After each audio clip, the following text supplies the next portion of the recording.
आप सभी साथियों को क्रांतिकारी जय भीम। इससे पहले हम लोग देख चुके हैं पवित्र गाय के मिथक के द्वारा किस प्रकार से बुद्ध धर्म के द्वारा जो है बौद्ध धर्म के द्वारा किस प्रकार से जो है गाय की हत्या पर जो है निस्संदेह चर्चा किया गया है और किसे उससे गलत बताया गया है। उसी प्रकार से आज हम लोग देखेंगे कि अहिंसा के बावजूद मांस प्रिय आहार किस प्रकार से बन जाता है, जिसमें यह भी बताया गया है कि बुद्ध काल के समय में भी बहुत सारे पशुओं की जो मांस जो है आहार के रूप में उपयोग किया जाता था। तो हम लोग देखेंगे क्या सच में यह बुद्ध के समय में भी था या नहीं था। क्या बुद्ध भी मांसाहारी थे, क्या वह भी मांस खाते थे, उनके जो अनुयायी थे वो भी खाते थे। इन सभी बातों की चर्चा हम लोग इस वीडियो में करने वाले हैं।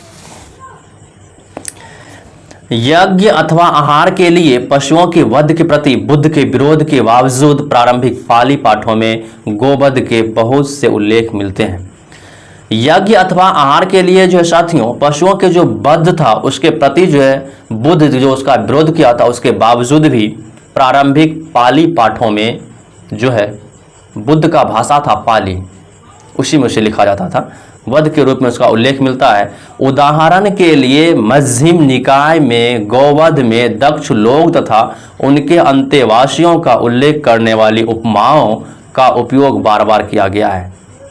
उदाहरण के लिए जो है मध्यम निकाय में जो है गौवध के बारे में और दक्ष लोगों के बारे में जो है उसका जो है उल्लेख जो है बार बार किया गया है। दीक्षा प्राप्त करने के बाद सोन कोली विष थेर तलवों से बहते रक्त की परवाह किए बिना जिस स्थान पर आह्लादित होकर चले थे उसकी तुलना विनय पिटक में बैलों के वध गृह से की गई है।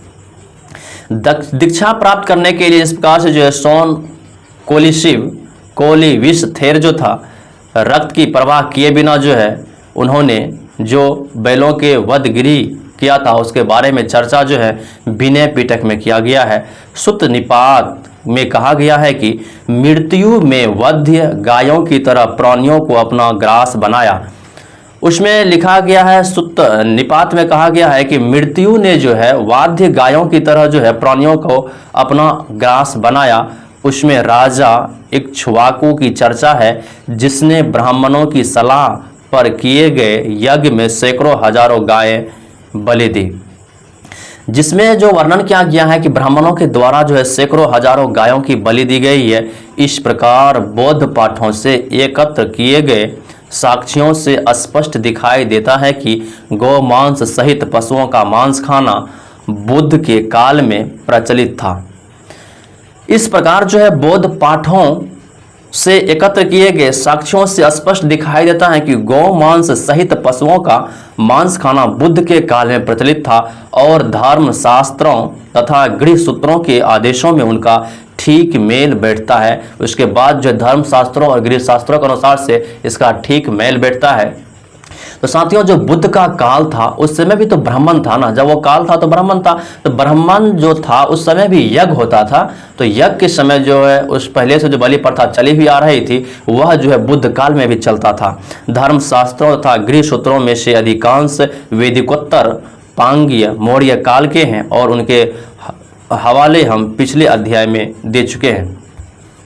जो धर्मशास्त्र तथा गृह सूत्रों का जो वर्णन है साथियों उसमें जो वर्णन किया गया उसके हवाले हम लोग पिछले अध्याय में कर चुके हैं। यदि आप लोग उसका वीडियो नहीं देखे हैं तो हम उस वीडियो का लिंक इस वीडियो के डिस्क्रिप्शन में डाल देंगे, आप लोग जाके देख सकते हैं।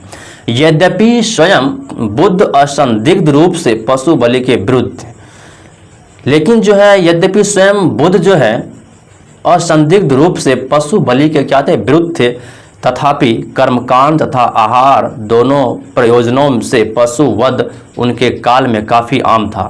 लेकिन उसके काल में जो है पशु वध जो है कर्मकांड में उसका आम बात था, क्योंकि यह प्रथाएं प्रारंभ से ही चली हुई आ रही थी।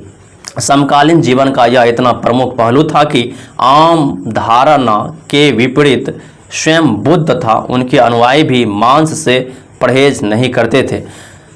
साथियों जो समकालीन जीवन का यह इतना प्रमुख पहलू था कि आम धारणा के विपरीत जो है आम धारणा के विपरीत स्वयं बुद्ध तथा उनके अनुयायी भी जो है मांस से परहेज नहीं करते थे। प्रारंभिक बौद्ध मठों में कम से कम 2 ऐसे अवतरण है जिनसे इस मत का समर्थन होता है कि बुद्ध सुअर का मांस खाते थे। उसमें जो है प्रारंभिक बौद्ध मठ में जो वर्णन किया गया है कि बुद्ध जो है किसका मांस, सुअर के मांस खाते थे। महापरिनिब्बाण सूत्र में पावाक में बुद्ध के अंतिम भोजन ग्रहण करने का वर्णन है। जो है महापरिनिब्बाण सूत्र में पावा में बुद्ध के अंतिम भोजन ग्रहण करने का वर्णन है। वे पावा में लोहार चुंद की अमराई में ठहरे हुए थे। वह जो है पावा में जो है लोहार चुंद की अमराई के यहाँ ठहरे हुए थे। अपने सम्मानित अतिथि की इच्छा के अनुसार उसने उन्हें कठोर और मृदु उत्तम भोजन तथा काफ़ी मात्रा में शुकर, मधव या कोमल सुअर परोसा था। उसमें जो ठहरा था उसमें जो है काफ़ी मात्रा में जो है सुअर का जो है मांस जो है परोसा था। इस शब्द का अर्थ सुअर का मांस लगाए जाने पर आपत्ति की गई है। इस अवस्था में जो है सुअर का मांस बताए जाने पर आपत्ति बताई गई है, लेकिन इस उल्लेख के अतिरिक्त भी इस बात का स्पष्ट साक्ष्य उपलब्ध है कि बुद्ध सुअर का मांस खाते थे। इसके उल्लेख के साक्ष्य जो है, इसके अतिरिक्त भी जो बहुत सारे ऐसे साक्ष्य है जिसमें पता चलता है कि बुद्ध जो है सुअर के मांस खाते थे। अंगुत्तर निकाय में बताया गया है कि वैशाली के उगग सेटिठ ने बुद्ध को चावल की रोटियां और उन्नवा की चटनी के साथ पकाया गया शुगर का मांस परोसा था। अंगुत्तर निकाय में बताया गया है कि वैशाली के उगग सेटिठ ने बुद्ध को जो है चावल, रोटियों और उन्नवा के चटनी के साथ साथ जो सुअर का मांस भी परोसा था। स्वयं उगग इस भोजन को अच्छा मानता था। स्वयं जो है उगग इस भोजन को अच्छा मानता था, लेकिन उसे लगा कि वह भोजन तथागत के लिए अनुपयुक्त है। उसे लगा कि भोजन जो है तथागत के लिए क्या है, अनुपयुक्त है। परंतु उन्होंने दया करके उसे स्वीकार कर लिया। वस्तुतः इस बात का कोई साक्ष्य नहीं मिलता कि बुद्ध और प्रारंभिक बौद्ध लोग मांस से परहेज करते थे, लेकिन इस बात का कोई साक्ष्य नहीं है कि बुद्ध और प्रारंभिक लोग जो है मांस से जो है परहेज करते थे। उसकी वजह उल्लेख है कि स्वयं बुद्ध ने वैद्य जीवक को बताया कि मैंने मांसाहार केवल उस स्थिति में वर्जित किया है जब किसी व्यक्ति के मन में अपनी आंखों से देखकर या अपने कानों से सुनकर संदेह उत्पन्न हो जाए कि किसी पशु को अस्पष्टता उसके खाने के लिए मारा गया है। वह जो है अपने वेद जो है जीवक को बताता है कि मैंने मांसाहार केवल उस स्थिति में वर्जित किया है। उन्होंने जो मांसाहार को उस स्थिति में वर्जित किया है जब किसी व्यक्ति के मन में अपनी आंखों से देखकर वह अपने कानों से सुनकर यह संदेह उत्पन्न हो जाए कि पशु को अस्पष्टता उसके खाने के लिए मारा गया। उसे खाने के लिए मारा गया है तो वह मांस उसके लिए क्या था, वह मांस जो वर्जित था। साथ ही उन्होंने यह भी बताया कि कोई भी मांस उसके प्रयोजन के बारे में पूछताछ किए बिना ना खाया जाए। कोई भी मांस जो है उसके प्रयोजन के बारे में बिना पूछताछ किए हुए बिना जानकारी का नहीं खानी चाहिए। यानी अनदेखा, अनसुना और संदिग्ध मांस बौद्ध परंपरा में 3 प्रकार का शुद्ध मांस बन गया। बौद्ध परंपरा में जो 3 प्रकार का मांस शुद्ध मांस बन गया, एक यानी अनदेखा, जो अनदेखा मांस जो नहीं देखा है अनुसार, और अनदेखा अनुसार, और संदिग्ध मांस बौद्ध परंपरा में 3 प्रकार का बौद्ध जो है मांस बन गया। दिलचस्प बात है कि उन्होंने रुग्णावस्था में भिक्षुओं को भालू, मछली, मगर, सुअर और गधे का मांस खाने की भी अनुमति दी। उसके बाद साथियों दिलचस्प वाली बात यह है कि उन्होंने अपने भिक्षुओं को भालू, मछली, मगर और सुअर और गधे का मांस खाने की भी अनुमति दी। इस सूची में गौ मांस की अनुपस्थिति का मतलब यह नहीं है कि बुद्ध के काल में आहार या यज्ञ के लिए गाय का वध नहीं किया जाता था। इसमें जो गौ मांस का वर्णन नहीं किया गया, इससे यह नहीं साबित होता है कि उसके काल में गाय का वध नहीं किया जाता। गाय का वध होता था, लेकिन बुद्ध के जो अनुयायी थे, जो बुद्ध था, वह गाय का सेवन नहीं करता था, क्योंकि ऐसा उल्लेख मिलता है कि वैशाली के सेनापति ने उनकी खातिर एक बैल का वध किया। एक जातक कथा में वर्णन है कि स्वयं वेदिगत ने गोमांस खाया। एक विद्वान ने तो इस बात की और भी ध्यान दिलाया है कि एक बार लोगों ने एक बौद्ध सन्यासी को एक बछड़े को मारते देखा और उन्होंने कई बार शिकायत की कि बुद्ध के अनुयायी प्राणियों को चोट पहुंचाते और मारते हैं। जिससे जो है बुद्ध के सन्यासी को देखा था बछड़े को मारते हुए, वह शिकायत किया था कि यह जो है उसको चोट पहुंचाता है और मारता है। प्रारंभिक बौद्ध पाठों में गोमांस, मृग मांस और भेड़, बकरे, कबूतर, मुर्गे आदि विभिन्न प्रकार के मांस के उल्लेख मिलते हैं। प्रारंभिक जो बौद्ध पाठ है उसमें जो है गोमांस, मृग मांस और भेड़, बकरे, कबूतर इत्यादि का जो उल्लेख मिलते हैं, लेकिन बौद्ध उसे खाते नहीं थे। और बौद्ध जातक कथाओं में ऐसा मानने का भरपूर आधार दिखाई देता है कि मांसाहार का व्यापक चलन था। उस समय जो है मांसाहार का व्यापक चलन था, इसलिए उन्होंने अपनी जो है धर्मावली में लिखा था। उदाहरणार्थ एक जातक कथा में वर्णन है कि सिख के रूप में बोधिसत्व ने मांस खाने की अनुमति दी। सिख के रूप में जो बोधिसत्व जो मांस खाने की अनुमति दी। एक अन्य कथा में स्वयं बोधिसत्व के बंदर का मांस खाने और उसकी बाल का वस्त्र धारण करने का उल्लेख हुआ है। एक अन्य कथा में जो स्वयं बोधिसत्व के बंदर का मांस खाने का और उसका जो चमड़े का वस्त्र पहनने का उल्लेख किया है। हिरण के मांस को योद्धाओं का प्राकृतिक आहार माना जाता था और एक जातक कथा में बताया गया है कि एक राजा ने हिरण तथा वेनेले सुअर का शिकार किया और अंगारों में पका मृग मांस खाया। उसमें जो है जातक कथा में लिखा गया है कि एक राजा जो है हिरण हिरण तथा बेनेले सुअर का शिकार किया और उससे जो है और अंगारों में पका मृग मांस वो भी खाया। उसके जातक कथा में लिखा गया एक राजा किया है, कोई बुद्ध ने किया। यद्यपि एक अन्य जातक कथा में एक राजा को हिरण तथा अन्य जानवरों को न मारने पर राजी किया जाता है। एक वनवासी तपस्वी ने निर्द्वंद भाव से मांस खाया। चोरों ने स्त्रियों से उनके आभूषण ठगने के लिए मांस, मछली और मदिरा का इस्तेमाल किया।